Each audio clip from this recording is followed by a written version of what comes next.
com, broadcasting from the Bishop West Real Estate Mobile Tower right here in Northport, Florida. I happen to be sitting in Mooresville, North Carolina, in my truck, for those of you who are wondering. I draped a blanket for some protection. I found out it didn't look so well, so I'm going to claim Linus at this point. Charlie Brown was one of his famous friends. So I got my trusty blanket. There are no bodies back here like we're assumed. There could be later, who knows?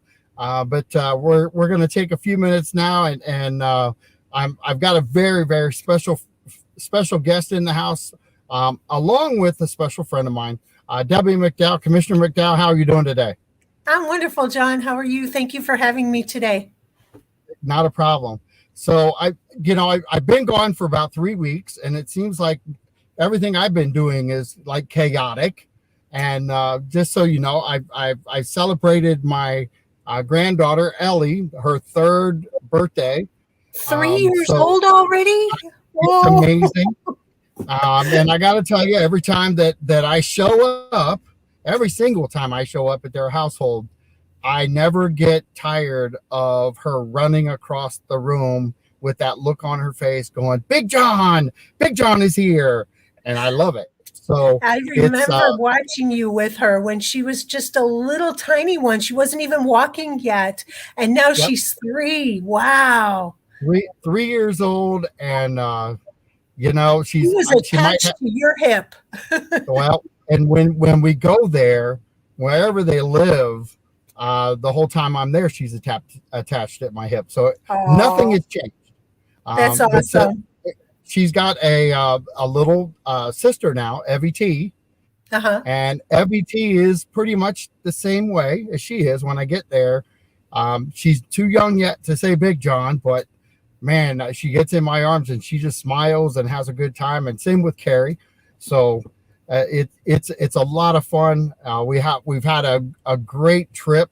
It's just amazing to see the transformation in both of them right now, because they're so different. Anybody who's got grandkids out there will understand it. And we're having a blast. I don't get to see them enough, but in the last 3 months, I probably now spent at least a month and a half with them. That's which awesome. Is kind of amazing. Little John, go ahead. Sorry, we're on a little delay and I got to get used to that. I apologize. Look at how far you've come in 3 years. That's true. That is true. Oh my gosh. What a blessing. She was born just after my open heart surgery. Yeah. Yeah. So it's you go through a 6-way bypass, and I didn't think about, the surgery. I just thought about, hey, she's about to be born. It puts you in a whole different time frame in your head, and the excitement level is just so good that we're enjoying everything. Little John's getting ready to go into his master's degree program at Kent State, so he's about to start a new adventure. Caroline's doing great. The babies are doing great. And how's your family? I just throw it out there for a second and let you give some kudos out to your family. My family is doing absolutely wonderful. I am so blessed that they are my family. I just love them to pieces. No grandkids, and that's okay. Life is wonderful, and I could not ask for anything more. There you go. That's awesome. And we've known each other a long time, so I'm going to tee this one up for you a little bit, because I've gotten a little bit of feedback from people over an open mic situation that occurred, and I listened to it, and I when I listen to commissioners, I listen for commissioners' voices. I don't listen for outlying voices. And I know that open mics and people have for decades now have been caught on open mic, and most of them have been caught saying what they have said. I listen to the open mic, and if I didn't hear it correctly, I just didn't hear your voice. I heard someone else's voice, and he's not he's not representing the city, and so I find him to be a private citizen. So I don't listen to that voice. I was listening for your voice. Do you want to add anything in? I mean, I did listen, and I listened to the full 10 minutes, and I trust our commissioners. I know you guys are going to have disagreements. I know each and every one of you. If you didn't have disagreements on votes, we would be in a whole different place right now. And there's just some topics that are going to be different than others, but I wanted to hit this one with you because it was so fresh and people were suggesting I do something different, but I don't take people out at the knees. I want you to have an opportunity to respond. John, I honestly don't know how to respond because first off, this was in the privacy of my home. I understand that there was an open mic. I didn't even know the mic was live. I was under the pretense that we were on break. I was talking with my family member, my husband, who is entitled to say what he wants, when he wants, in the privacy of his home. This is a First Amendment thing. It's his home. He can say what he wants. And I will defend him and that right forever. He has been nothing but supportive of me. He has watched me go through highs and lows that nobody could ever imagine. And I am not going to disparage him for whatever he said. I've never even heard the video. I don't even know what was on there. But I do understand there's a segment of citizens that have thrown a video out there in, I guess, Facebook land. The newspaper reporter even wrote an article about it, and I held him to task for writing about my husband. He can write about me all day long. Leave my family the hell alone. So I'm not even going to give it credence. I'm not going to give it credence because whatever was said, can't take it back. It was a live mic. Got it. I will never do a Zoom meeting again in my home. I will be on my deathbed and I will not do a Zoom meeting. If I can't be there in person, I ain't going to be there. And if people want to hold a private individual to task for something that he doesn't even know what he said or didn't say, I got nothing for you. So let's just move on. Well, I'll move on, but I want to hit this a little bit different with you. You listen to citizens' voices all the time. You repeat a lot of times what they've said only when you're conducting business, correct? Do you find that some of the private meetings you have with citizens you don't repeat? 99.9% of them I do not repeat. Right. And for good reason, because a lot of people. Absolutely. There's a trust factor. Right. So and my husband is in his home. He's in the safety of his home, just like I was. And again, I don't know what I said. I don't know what he said. So well, and we'll have a problem with it. I've got nothing for him. At this point, the biggest apology I could see out there to have is, I'm sorry for leaving my mic on. That's the biggest part. But at the same time, it's not I listen for voice, and like I told you, I don't listen for private citizen voices on a tape to hold the commissioner accountable. I listen for the commissioner's voice. Those of you who heard something that I didn't hear when I listened for 10 minutes, and I listened intently for 10 minutes, I could not find any verbiage that put me at unrest. If you have that snippet, send it over to me. Because I'm shocked if it's there. There were 3 people listening as I was driving down the road, and we just didn't hear anything. So when a private citizen says something, I'm game. I understand people are heated in different parts of the day over different topics. There are people out there that handle themselves maybe differently than what took place on the video, on the recording. At the same time, I've got to say that there's citizens out there right now that probably have said 10 times worse. And there are commissioners out there, former commissioners out there that have said a million times worse in a public meeting towards citizens and even towards me. So Be careful casting stones, because we all don't live in we all live in glass houses at some point of our lives. It's funny. The old rules seem to come back to haunt us at times. But I'm gonna let this lie, because I didn't want to think, because I care about you, so I didn't want to think that there was something there, but I wanted to address it after I listened to it, because there was concern. I just don't happen to find the level of concern. I think it's more drama driven than concern driven. It's more drama driven. And that's okay, because we have enough other drama driven things that actually do mean things. So let's talk about those. We are. And here's the beauty in what's been happening with the show over the last few weeks is there's been some really hot topics. One of which is Warm Mineral Springs.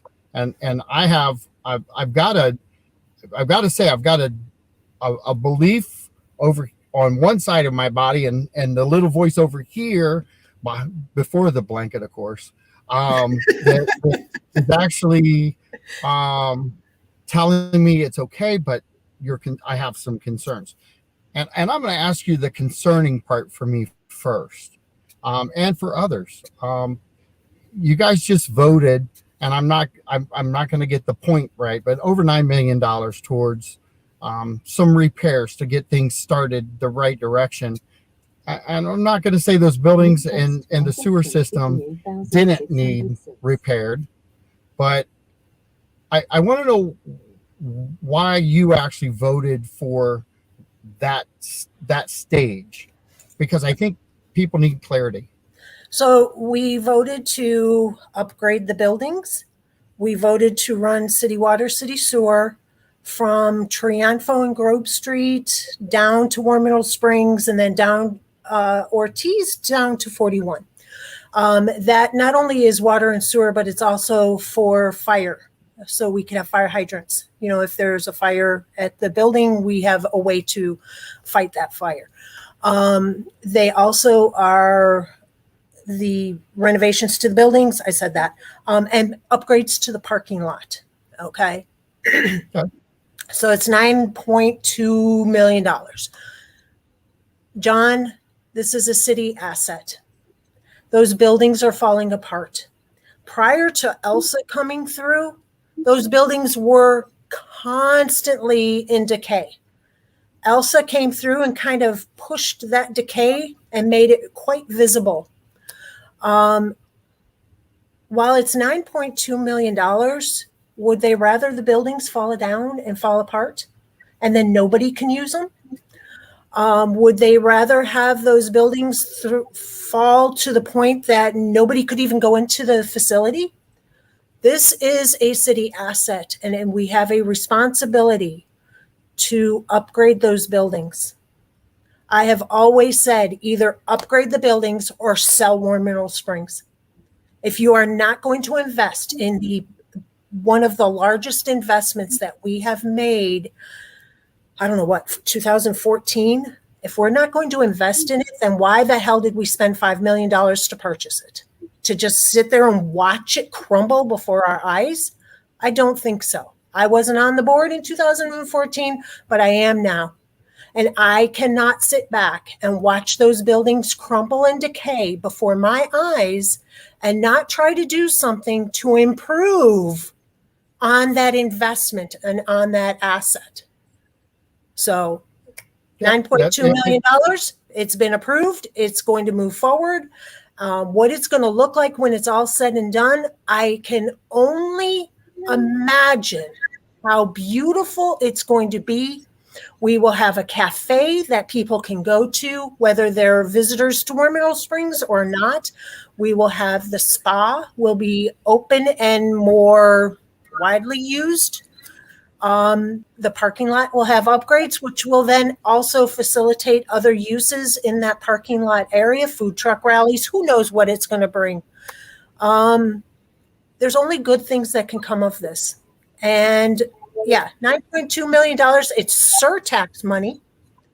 So not only did I pay for that because I bought a pair of shoes or a pair of jeans, or you paid for it because you bought a new car, but the people that come to visit Sarasota County, whether they come to the springs or not, helped pay for those upgrades to those buildings. Well, and I'm glad you framed that the way you did, because a lot of people are concerned about tax dollars. And I want to talk about that a little bit, because when you vote something through like this, what is the percentage of reversing that vote right now? What is the what? What is the percentage of reversing that vote right now? How can you go backwards? I don't think there is a backwards at this point, correct?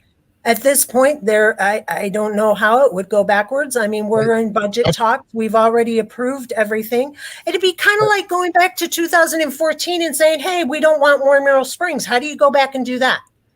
That's the point I was going with. So I'm going to. It is. So you can only move forward at this point.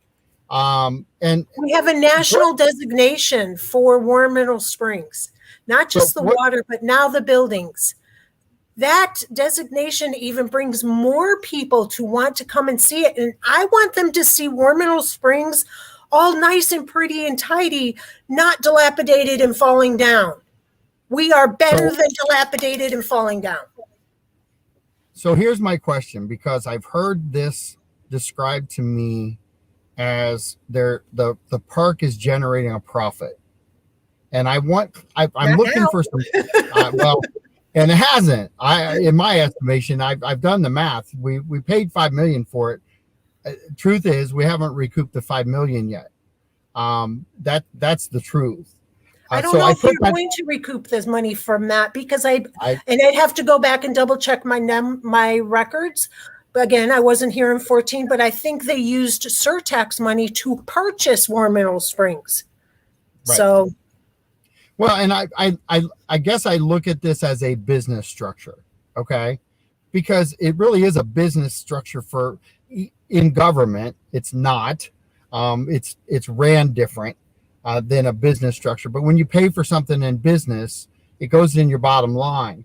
So I'm looking at $5 million, and I'm looking at it at $9 million, and we're going to leave the points off, because when you're talking millions of dollars, the points don't mean a whole lot. So let's just say we're talking about 14 million, okay, expenditure, and that's prior to any other costs being added in.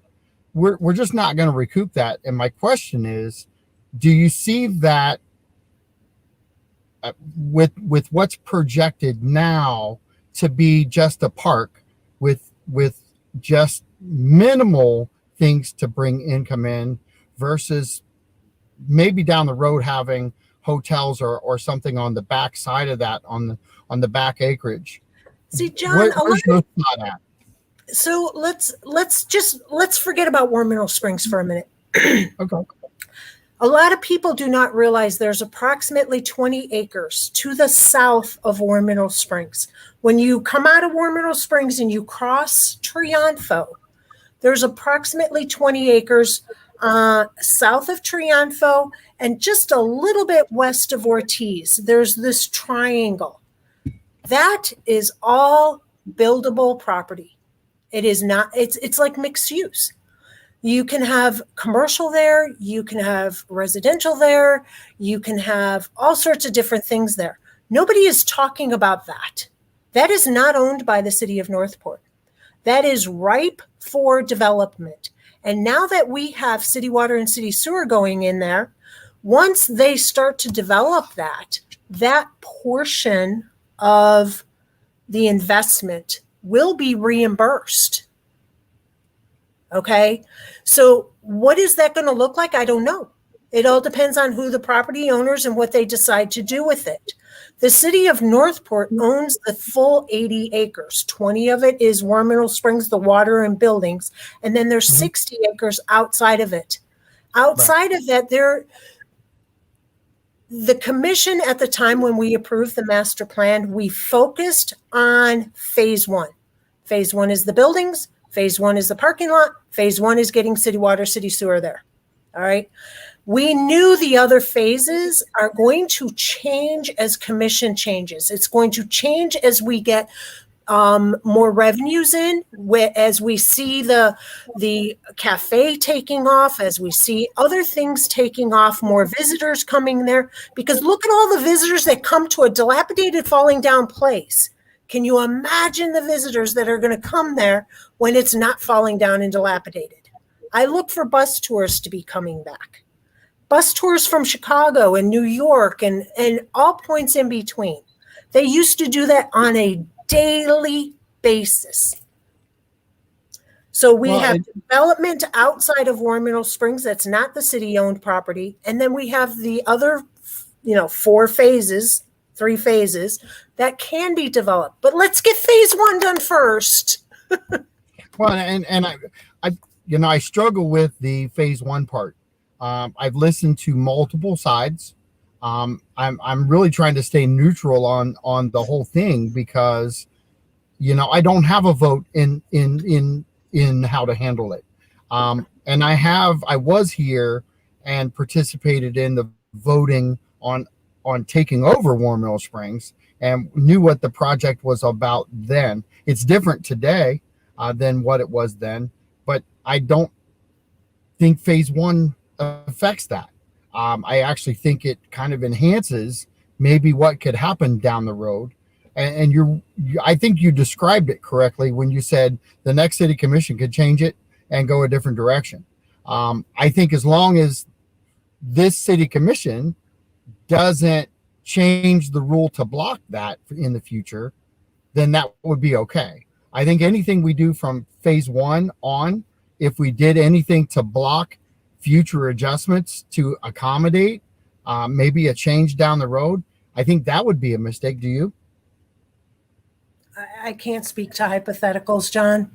I don't know. I know there's a segment of citizens that want to see this developed into something grandiose and very robust.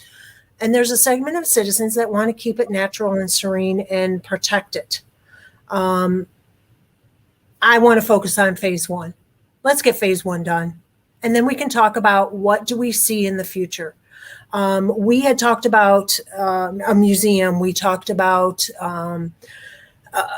like an amphitheater, outdoor theater, food truck rallies, schoolhouse kind of things. I mean, we have talked about a wide variety of things.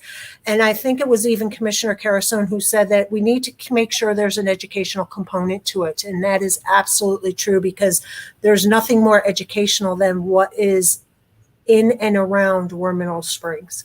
So the buildings are going to get refurbished or remodeled, whatever the words are, and we're going to get a new parking lot, and we're going to get city water and city sewer and fire protection, and see what happens after that. Let's get this done so that we can really have a good conversation on what the future phases are going to look like. Correct. And I agree with you 100%. So I'm going to ask you a different way so it's not so hypothetical. Because the last city commission, or not the last, but the city commission that voted this in didn't force any structure on what this was going to be. It was just kind of left open for interpretation. Are you kind of in that same ballpark while you're in office and have that voting power? Are you going to hand off the same way it was handed to you so that the next commission has that ability to interpret where it should go and what it should be for the next phases? John, I don't think the buildings are going to be refurbished and remodeled, and the parking lot's going to be done for probably 2 to 4 years. I'll be out of office by then. Hopefully I'll be part of the conversation on what phases 2, 3, and 4 will look like.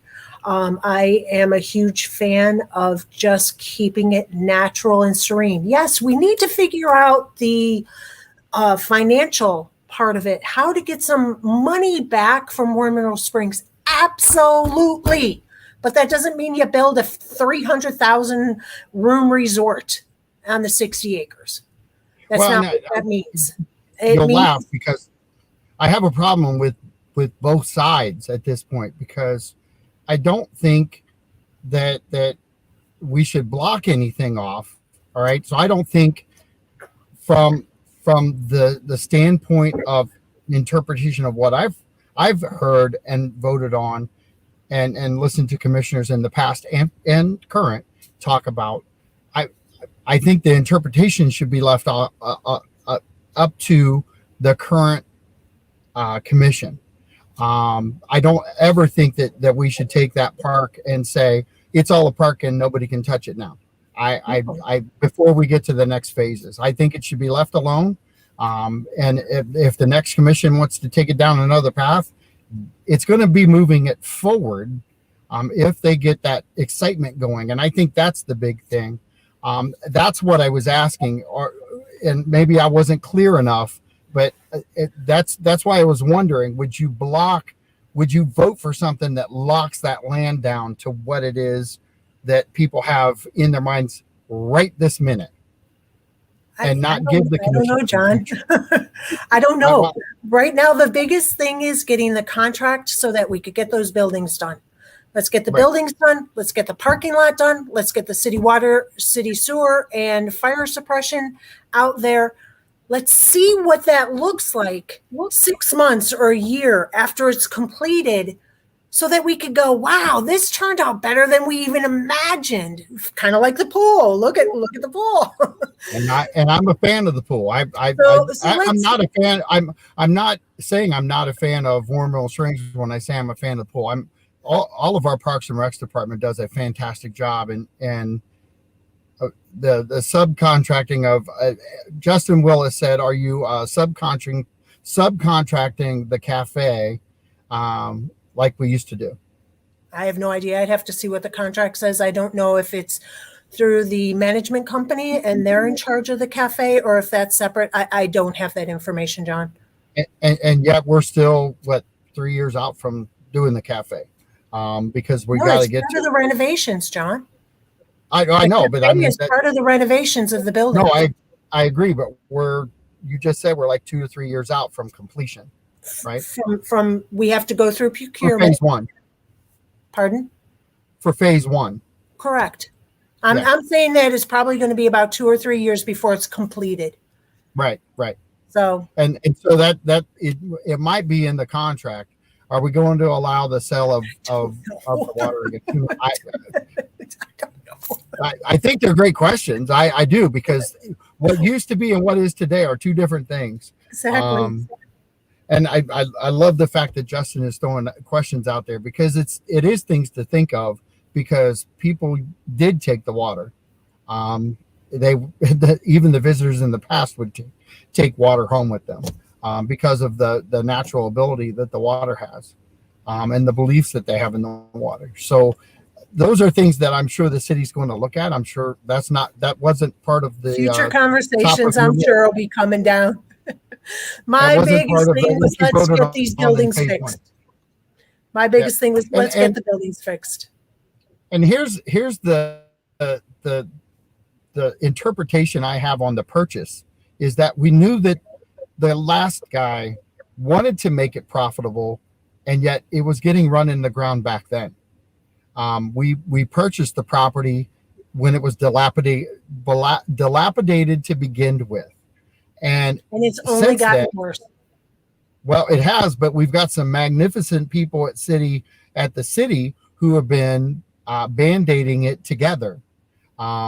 Where if this would have been left alone, it probably would have ended up like Sable Trace. And probably purchased up by some contractor out there, which is, like you said, if you're not going to fix it, then you might as well sell it off and let somebody do something with it. Let's see, another Justin Willis question. Warm Mill Springs sold the water for years. It made millions. Local businesses use the water. The commission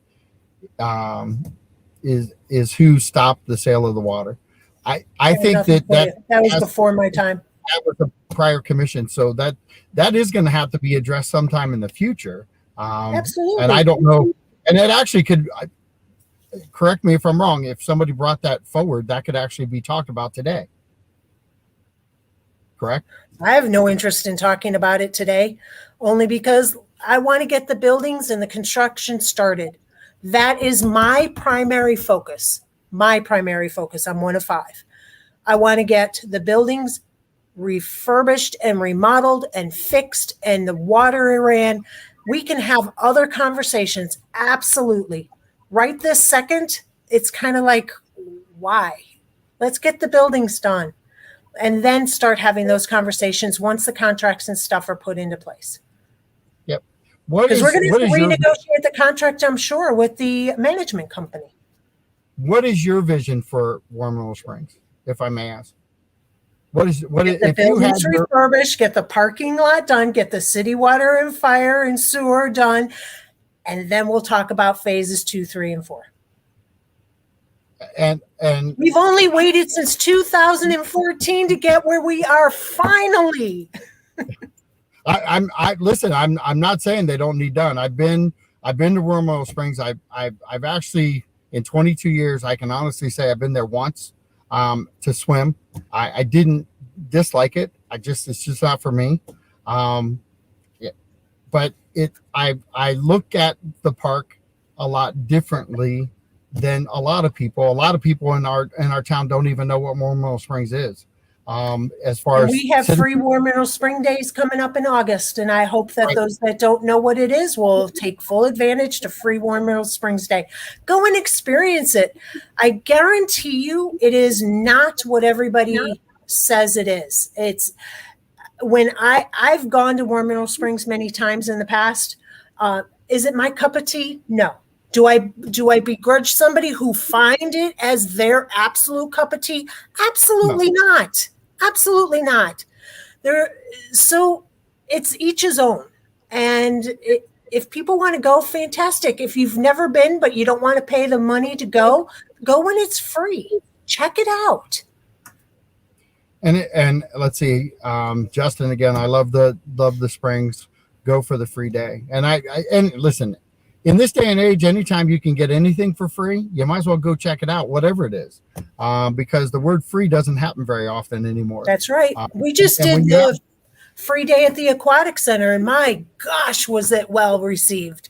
And people got to experience it. So, I was an advocate for having free Warm Mineral Springs Day. I think I was the one who kind of brought it up and says, why don't we do this to at least show people what is out there, because it is the most serene place you can go here in Northport. Do you think that Ortiz can handle any more traffic right now? It's a county road. I'm going down that road because no pun intended. It's a county road. It's not a city road. Correct. We're running city water down that road. Is there any play in the near future for that portion of the unincorporated Sarasota County to be included in the Northport? So we might capture that area too, because the majority of the people who want Warm Mineral Springs to be kept natural live right there, with good reason. They're mostly European, and they understand the value of Warm Mineral Springs more than people from Ohio like myself. Yeah. We don't have very many more Mineral Springs in Ohio. It's going to take a future conversation, John. No different than, are we going to sell the water? It's going to take a future conversation. What are we going to do with the road? Is the county going to help us? Is it going to be a joint partnership? Are they going to do it 100%? I don't know. But this is definitely part of a future conversation. Is annexation a possibility? Absolutely. There's a lot of things that we are going to have a conversation about, and we'll take it as it comes, one step at a time. So the future of Warm Mineral Springs really is set right now to become what?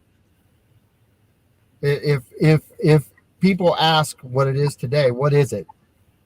Is it right a park? Now it's crumbling and decaying, and we are in the process of getting the buildings refurbished, the parking lot, city water, city sewer, and fire. That's what we're working. Is it part of our park system though? Warm Mineral Springs, is that where the budget is? It's part of Parks and Recreation. Yeah. That's why I was asking. I mean, it has its own line budget items, absolutely, but it's part of the Parks and Rec department. Is that the whole acreage? Yeah. Okay. That's where I was going with it. Not the part south of Triunfo and west of Ortiz that I That's described earlier. That is in private hands. That's separate. Okay. I was trying to figure out where the park was as far as who had it. Because I have Parks and Recs on. I have Parks and Recs on, once a month also. So it's nice to throw it out there to them, because there's a lot of good things happening within our Parks and Rec system. Yeah. We've got all kinds of things out there with the baseball fields and the soccer fields, and even people were up in arms about the aquatic center, and the unfair evaluation about the aquatic center was the first year out of the gate it had COVID. Actually, the first year out of the gate, it opened late, and then it opened, and then it closed, and then we had COVID. So we haven't even had our first full year of numbers. So it'll be great to see that. And then this year, by the time school got out, middle of June-ish, and then they're going back early, it's even a shortened summer for our first year. So, it's going to be great. Did you know today? Go ahead. Did you know today that we picked 3 finalists for city manager? I did not. Yeah. I've been on the road for 3 weeks, so catch me up on that. So today we had a meeting about our city manager search, and we narrowed the field down to 3 finalists. And hopefully when they come to Northport on the August 9th and 10th, they're going to get a tour of the city. They're going to meet with our upper staff. They're going to be peppered with questions from them, because actually the city manager is not going to be working directly with commissioners. They will be working more directly with staff, as our city manager does now. So we wanted to make sure that our upper staff, the directors and managers and stuff, had an opportunity to meet with the candidates and pepper them with some questions, get some feedback from our upper staff as to what they thought were good responses, how this person did or didn't do. And they're going to have a meet and greet with citizens and developers and whoever else wants to come that first evening on August 9th. And then on August 10th, we're going to start the formal interview process with the commissioners and hopefully have a candidate / new city manager. So, nice. And then go through that whole contract process that's going to have to play out. But that's going to be August 9th and August 10th. Awesome. Tell the citizens what the value is of a strong city manager. What value does that add, not only to staff, but commissioners now? So having a city manager that's in charge of the day-to-day operations removes the politics. As we know, there's a lot of politics in things. And this way, the city manager answers to us commissioners. We give him direction. We hold him accountable for either following or not following those directions. And then the city manager takes those directions and then filters it down to his directors and understaffs. So he's in charge of the day-to-day operations. That way, then it keeps us, the elected officials, out of those day-to-day operations. City manager focuses on those because, for example, we just had Hurricane Elsa come through. So if city manager was in charge of every single step of the way of handling that hurricane, handling the flooding that came a day or two later, not the commissioners.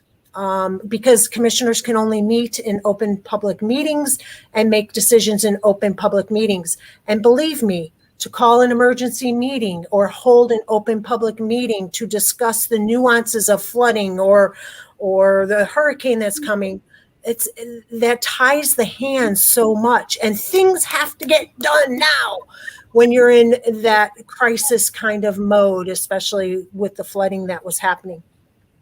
City manager and his staff did a phenomenal job. Phenomenal.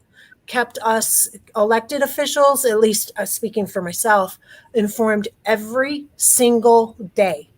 And there were some days that I got 2 phone calls a day to give me an update on what was going on. I am just so proud as punch as how the city manager and all of the staff, our EOC and everybody handled everything. And it's a good thing we have a city manager / commission form of government, because the city manager was able to get done what needed to get done when he needed to get it done. That's awesome. And that's so fresh in today, with all the rain we've been getting and national news we've been getting hammered by. Yeah. I don't know too many cities that when they get the type of downfall we're talking about don't have areas that flood. We actually, a friend of mine purchased over off of Sumter, and he looked at the history, and it was 1951 the last time it flooded like it did. That's a long time ago, but it's funny how flood zones work.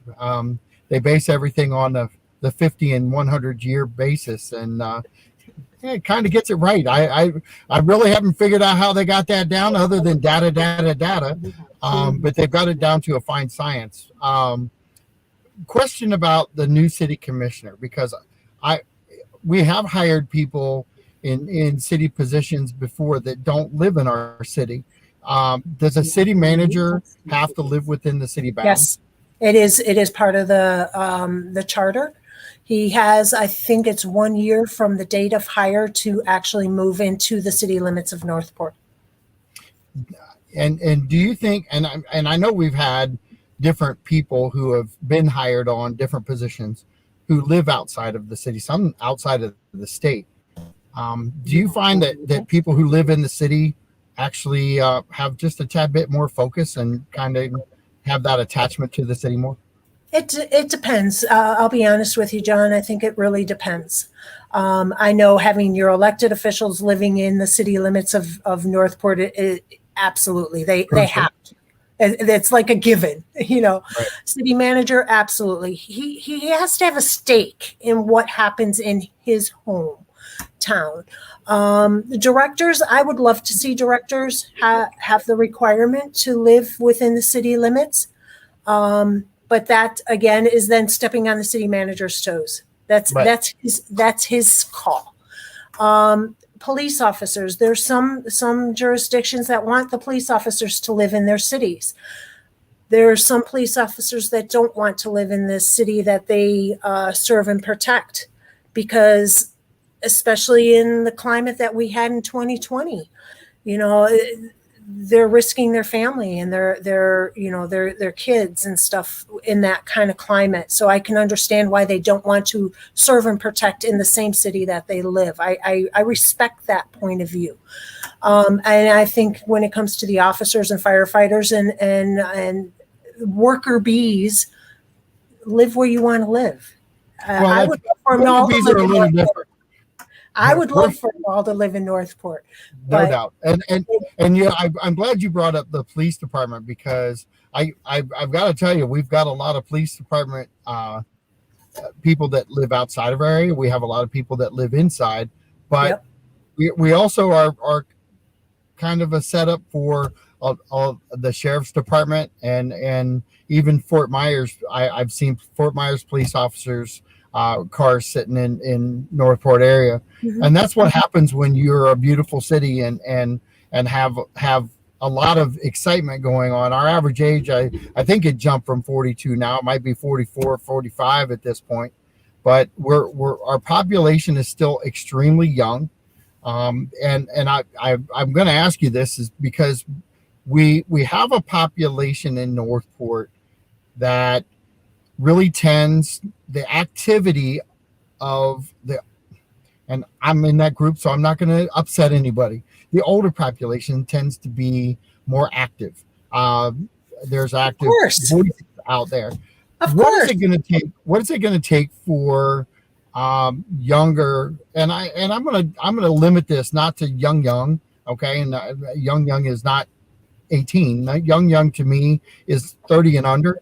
What's it going to take for that 30 and over crowd to feel like they're a voice in our city versus how they kind of feel now, which is they're going to do whatever they're going to do anyway. How do we get them attached to care about and it's vital, I think, to our growth, to get them involved in not only voting for different topics, but even commission. Our voting for commissioners is at I think 16%. It's just not a good population number to have when it comes to voting. I would love to see us around 50%, which is not unrealistic. What do you think people should be stirring up with the younger crowd, or what do you think you should be doing as a commissioner to get them involved? So I use the phrase, you can lead a horse to water, but you can't make them drink. As a commissioner, I have always been from day one very advocating towards educating citizens on Northport's government, how it works, how the budget works, how planning and zoning works. I've held classes on the subject. I can't make them come. I can't make them want to learn about their hometown. Okay. I can't make them love Northport the way that I love Northport.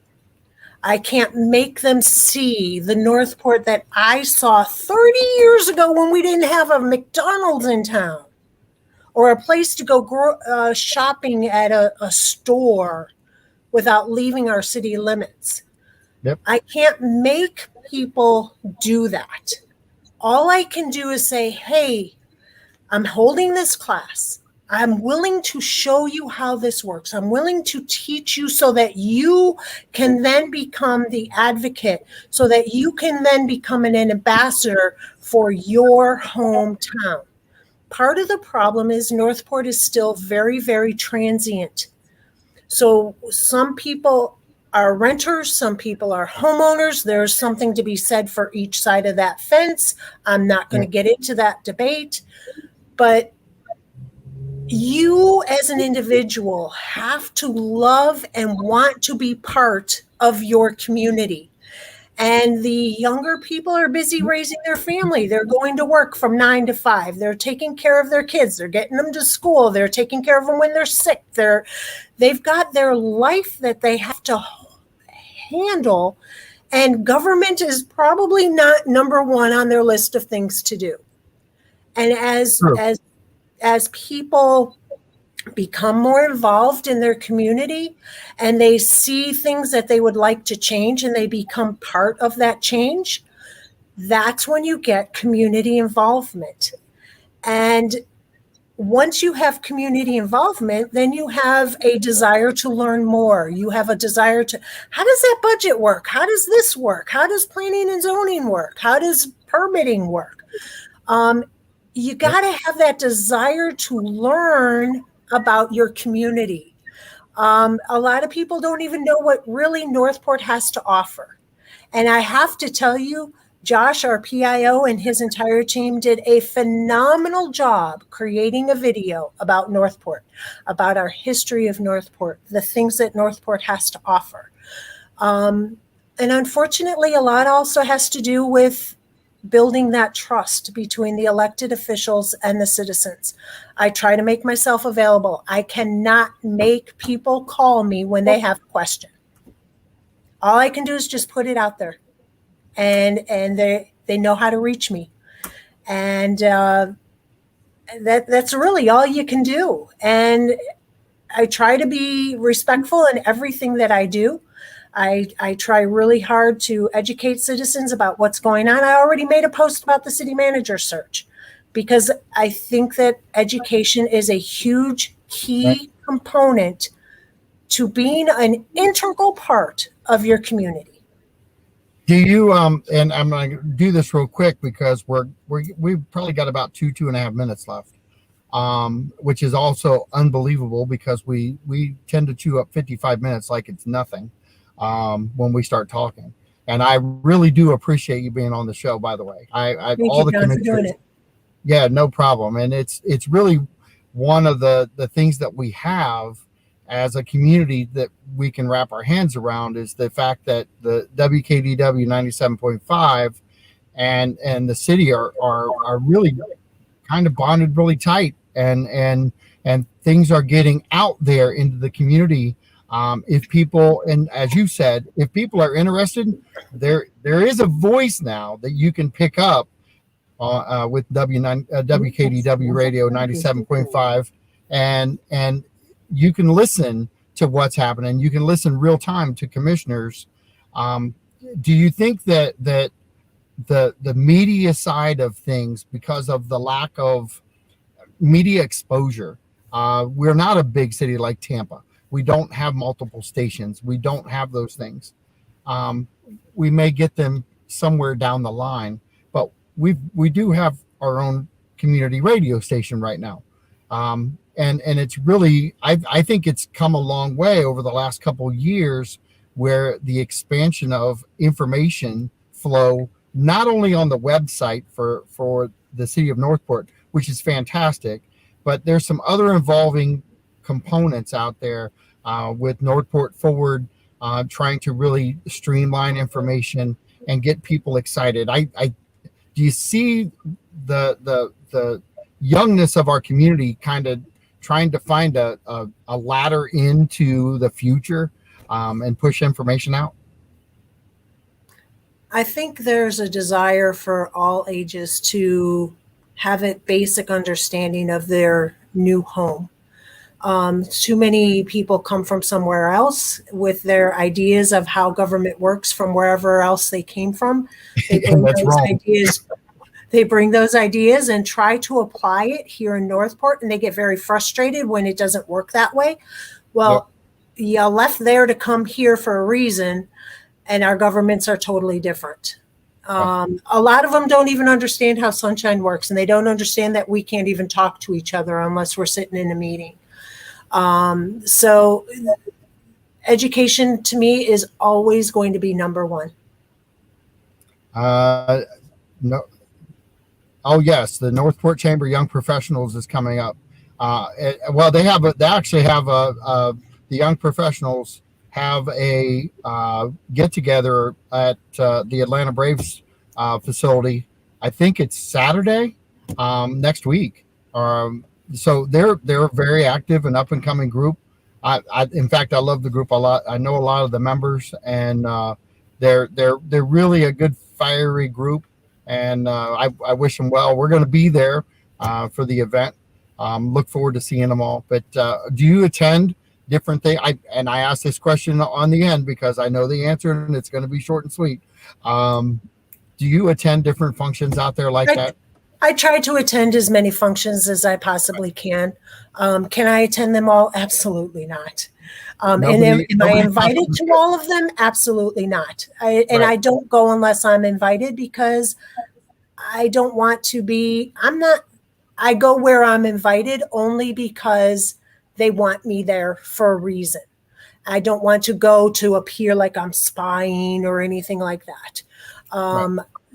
They got to do their thing. I got to do my thing. And sometimes they meld perfectly. And I love it when it melds perfectly. Well, it was nice to have you on the show.